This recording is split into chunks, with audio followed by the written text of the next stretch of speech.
Good morning, my friend. Good morning. How are we? I'm very well. How are you today? I'm looking forward to this one. I think when we did the last one with the Cycle. sacral chakra, that it brings up quite a lot of emotion for me because as we've said there before, it's maybe one of our weaker chakras. It's the one that gives us the most trouble, shall we say? So Yet when you've another got one, thing we have in common. yeah. So when we're stepping out of that and we're going into the next one up with the solar plexus, this for me, I actually like this because once I've freed myself from all of that rubbish that I've been thinking about there down in the sacral chakra, this is where we start to give birth to things. We bring light to, and we shed this torchlight, the spotlight on our self-esteem and what drives us to making these changes coming in. So I'm really, really looking forward to discussing this one. Yeah. So I'm just going to recap for all of our followers, for everybody who's going on this chakra vacation with us at the Chakra Hotel. So we've already talked about the root chakra. Color is red. The note is A. That is where we're in the lobby and we're getting our bearings. We're getting sorted out and creating a great foundation. So when you meditate, you should be seeing this spinning red orb or disc. All of those colors should be moving very nicely. We should be breathing energy into it as all of our chakras. Last week, we talked about the sacral chakra, which is just like 2 or 3 fingers down from your belly button. It's in your lower digestive system, your reproductive organs for women, all of that. Color is orange. It's our creative center. It's the restaurant where we go to fuel up. And the note for that is B. So today we're going to talk about the solar plexus, right smack in the middle of us. If the root chakra is holding us up, the solar plexus is kind of holding us in place. It's really just kind of stabilizing us. Color is yellow. The note is C. And for our high-rise vacation hotel resort, it's going to be the stage or the music room. And I'm going to kick it back over to Rick to talk about what the effects of this particular chakra are. What is this home to? It's one of those moments for me that it brings up a lot of issues from the past, because I've had issues with self-esteem. This is like a personal chakra for me whenever I meet anybody, because instantly I go on the defensive, because if I meet with any client that's been put down or held back, or they feel that they lack purpose or they're not good enough or anything like that, it's my one Achilles heel, because I instantly want to go and stand shoulder to shoulder with them.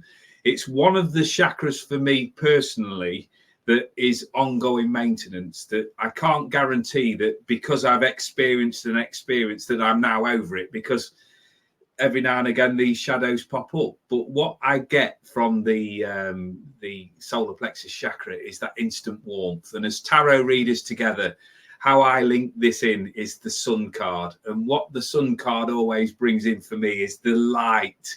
It shines a light on things. It's that nurture, it's that guidance. So it's opening up your true self. So the reason that we put it into that music room is being in that place where you create, where you step out onto that lovely stage. So you're nurturing your environment. It's great when you can just turn the dial with people and get them to realize that you're always good enough, right? It's just about, for me, it's about adapting.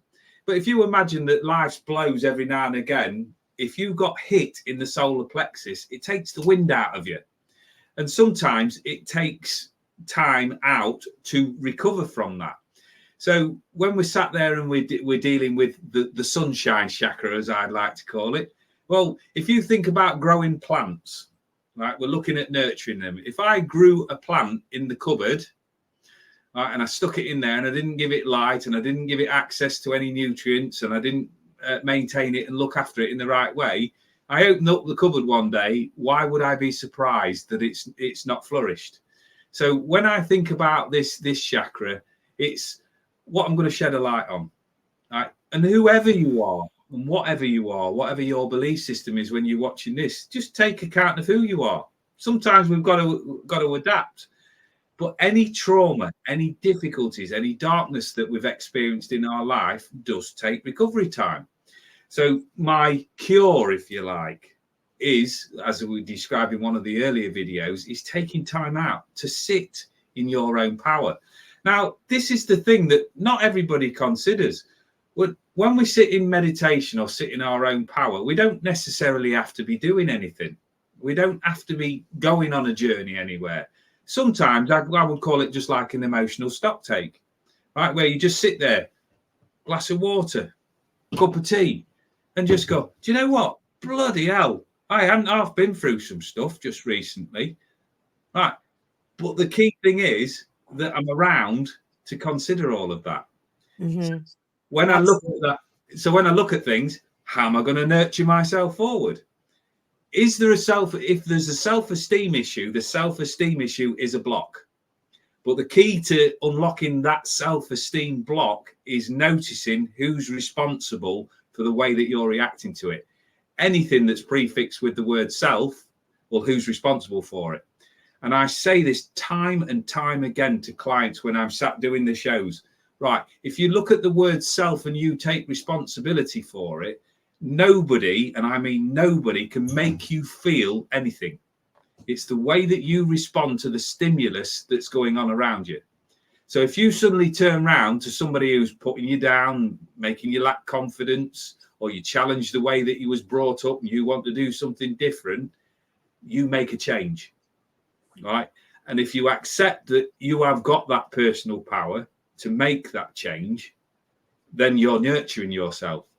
You are changing the pathways in they're called neural pathways. And essentially we have a start and a middle and an end with the neural pathways.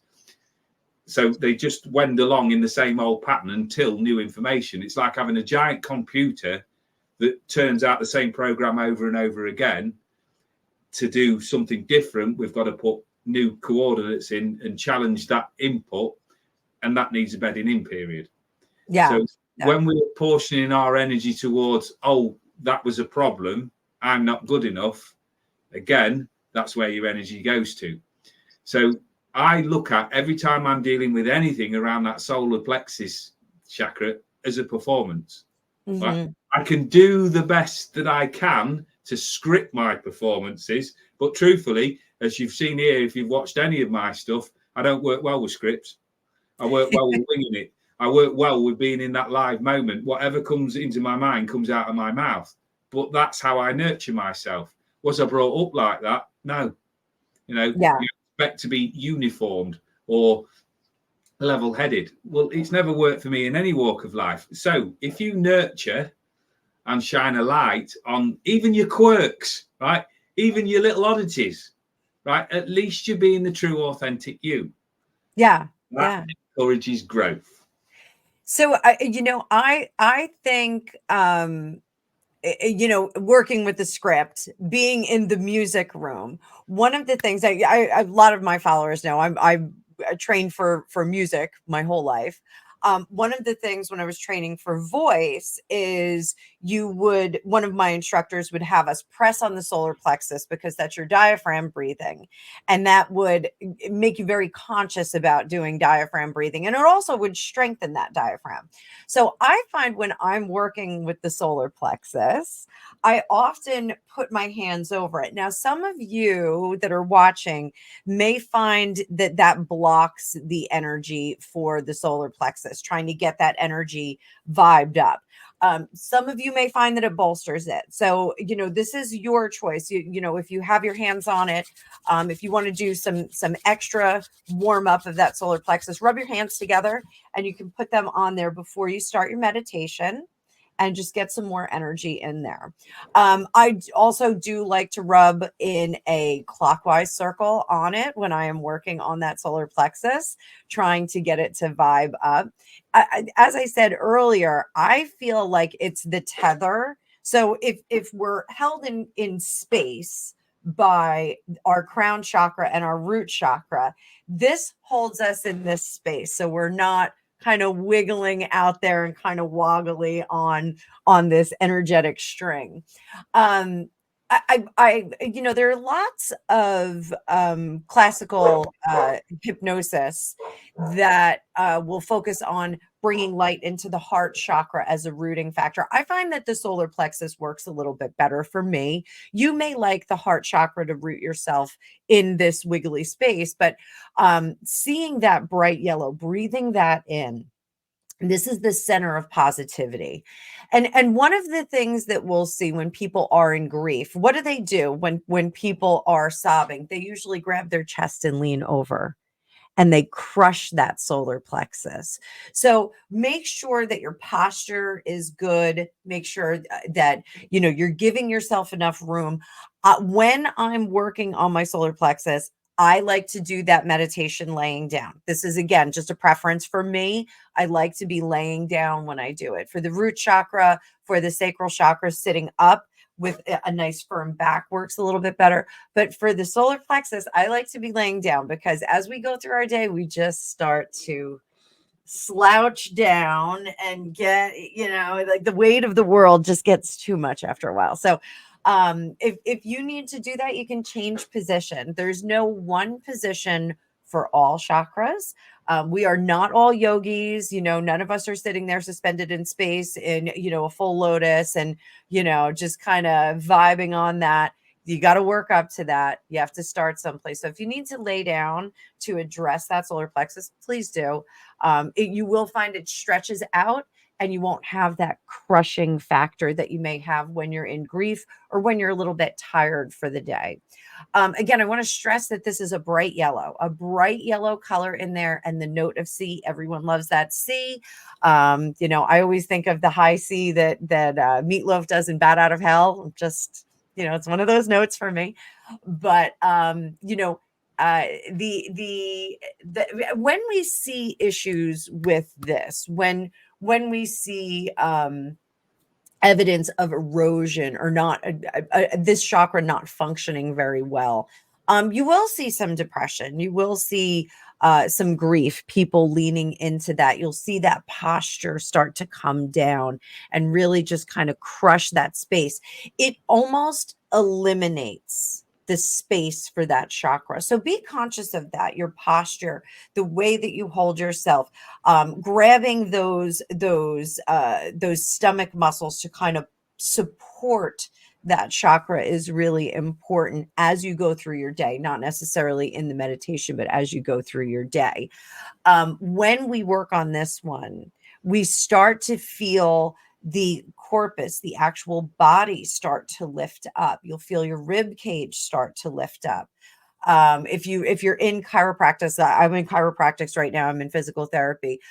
As they're working on me, I'm visualizing those chakras being activated, sparked, with any kind of adjustment or correction. I'm seeing that spark where it's starting to fire up, and then it starts to swirl with that amazing color. All of my chakras have sparkles in them, by the way. I don't know about yours, Rick, but all of mine have sparkles in them. I love sparkles. I think they're great. I have my sparkly wand here. But all of my chakras are sparkly. So, you know, what do you do with your clients if you find that they may have trouble with this? Maybe there is some grief there that they're struggling with. What do you prescribe for them? Prescribe. Ooh. Prescribe. Well, the thing I've been putting out there is, having experienced grief, quite a bit of grief and different sorts of grief over the last few years, is I ask, what would I ideally want in that while I'm going through that process? So I imagine that in my head that I am going into a meeting with all parts of my chakra system and my personalities, if you want to call it that, but all parts of my psyche. Now, for me, sometimes when we're in that grief state, that is the friend that needs the most support. Right? That is the one that needs the most nurture. That is the one that needs the arm around them. So I imagine that the stronger chakras around me are going into the meeting to provide support for this person who's going through that grief. they're allowed in a environment to be nurtured. So I look at grief, and this is just my outtake on it, guys. This is not like hard and fast advice. This is the way that I've experienced it. That when somebody's literally passed to the spirit world, there's any amount of people out there that will offer you their condolences. I know, I feel like I know what you're going through. Well, here's the truth. You don't, right? You really don't. You've got a perception based on your experiences or what you feel like you should say, right? For me, grief is something that you will maintain throughout your life. That there will be moments that will trigger you from the person that you've lost. And all you can do is be kind to yourself during them moments. Because for me, I will experience that experience till the day that they set fire to me or screw down the nut on me coffin lid. So I put that where it needs to be. So I'll be kind enough to myself on the days where I'm falling a little bit short with things and I'm not progressing, but I'm in that grief state, then I'll allow myself that. What I won't allow myself to do is wallow in it for any longer than necessary. So we talk about energy movement and how we're spinning that energy when Annabelle was talking about spinning the energy when she's working with it. Well, everything is energy. So if I get into a grief state, I imagine that there's something there, right? And it's obscuring my vision because the solar plexus has took a knock. Right. So what I advocate for people is to move it. Right? Imagine it just being like a visor, just being moved to the side. We're not dismissing it. We're not putting it behind us because time doesn't heal all wounds and any of that crap. Right. But what it can do is just give us that space, what you was talking about earlier. We're still going to be processing that because that's our reality. The pain is not going to go away instantly. We've got to work our way around how we manage it. But if we put it there, well, at least we've got the vision to be able to see how we can move through our day, how we can manage it. So that's my way of managing the grief of somebody passing. Now, the thing that I don't think is covered enough with people is imagine you've lost a relationship, you've lost a job, you've lost a career. Something's gone out of your life that you've put a lot of your life hours into, that you've nurtured, right? People just go, oh, well, it's only it's this. There's plenty more fish in the sea. There's new opportunities. Right. But what when you're in that moment where you've had the wind knocked out of your sails? What do? Well, you wouldn't say to somebody who's that's literally lost somebody to the spirit world, oh, it'll be all right in time. Plenty more fish in the sea. Come on, time to get over it. Give them a slap on the back. Because it's unrealistic. People will go, how harsh are you? So why do we as human beings expect that when we've had something that's been a major part of our life that's gone for whatever reason to suddenly go, oh, it's all right? Because it isn't. So we need to get into that mourning phase. How long that mourning phase lasts is down to you. Personally, I'm a pain avoider. So when I get into those situations, I do want a time frame on that. Right. I'm going to allow myself, I don't know, a week maybe to process that. But then at the other side of that, right, and then what am I going to do now? And that's how I split that. So I'm in that sense, I'm nurturing myself. There isn't somebody to turn around and tell me whether I'm doing the right or wrong thing. And this is where Anna's just saying there about putting your hands on that energy center. This is also a great place for you to do what I would call mind over matter self-healing. That this is the conduit for the energy. So you sit there and you ask for the energy to be brought in from the universe. Imagine the part of you that needs that healing. Are you going to deliver it with kindness? Are you going to deliver it with scorn? Well, of course, you're not going to deliver it with scorn. So it's taking that moment out there to place the hands around the solar plexus chakra, breathe in that color yellow. And where you describe discs and that sort of vibrant color, how it was described to me, and this has just come into my mind, was lotus flowers opening their petals. So as you imagine the lotus flowers opening up, there's I don't know how many petals because I've never got that into it, but it's the energy. So I sit there and I imagine the hand over there. And what I'm thinking is that, and what I'm feeling is, right, I want nurture. I just want that moment for myself. I just want to put in that lovely feeling of that, do you know what? I'm grounded. Life may be difficult, but I am going to be okay. And it's just channeling that energy into that spot. So imagine that you're getting into the sun. Like, you know, I don't know if you're anything like, but watch the Brits go abroad and they go out into the sunshine, burn me. So I'm doing that in that sense of, right, I want fuel in that self-esteem department. I want people to validate me. I want people to like me. And we've talked about this off camera, haven't we? That everybody essentially wants people to like you. But what is critical in life, and this is critical, and something I do fall short of, you've got to love yourself first. So as we deal with these self-esteem issues, how do I deal with it? On my best days, I'm going to get through it okay. On the other days, I'm going to bump and bang along the ground a bit until I get my head around it. So just remember that this chakra, it's shining a light on things. It's getting you on your stage. You are the director and producer of the next act, right? Yes, there are going to be the demons. There are going to be the baddies. There are going to be the people that will mislead you, right? If we accept that from the start, it can make our journey that much better, right? So we focus as much as we need to focus on whatever's gone wrong, but we give ourselves a time frame. Right, I've got the lesson. I understand what that has taught me.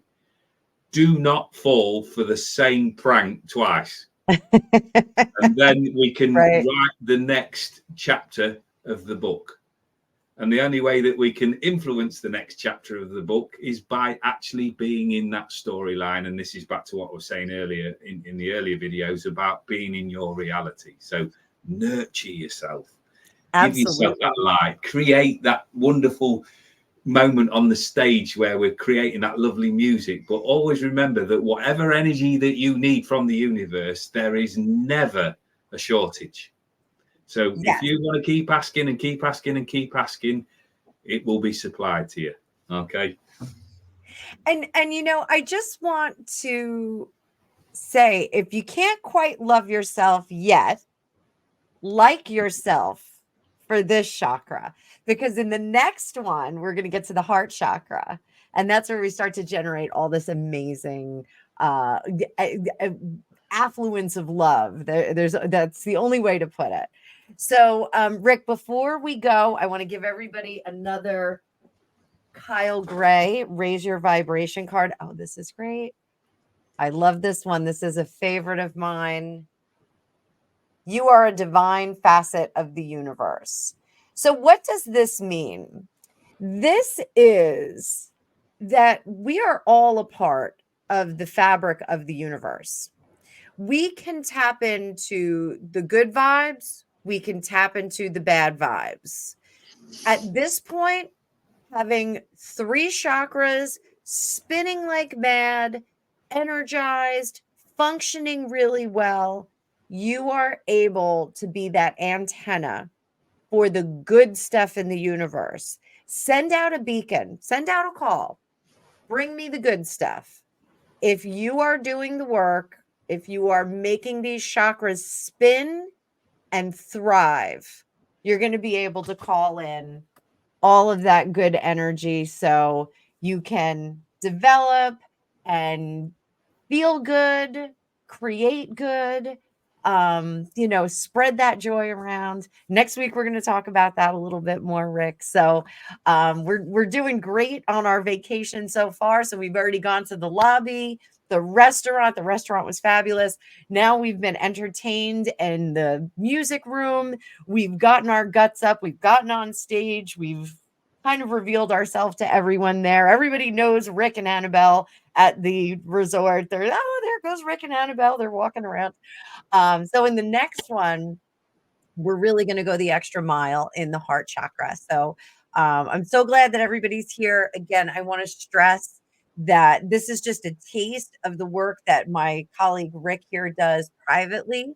So if you would like to go a little bit further, again, have a bespoke or customized experience with your chakra development, with your spiritual development, contact him. His information is in the description. It's also on the end video. You can reach him at mediumrick007@gmail.com. We're going to see you guys in the next one. I'm excited about the next one. Are you, Rick? Absolutely. All right. Can't So let's say wait. cheerio to everybody, and we'll see Bye. you next week.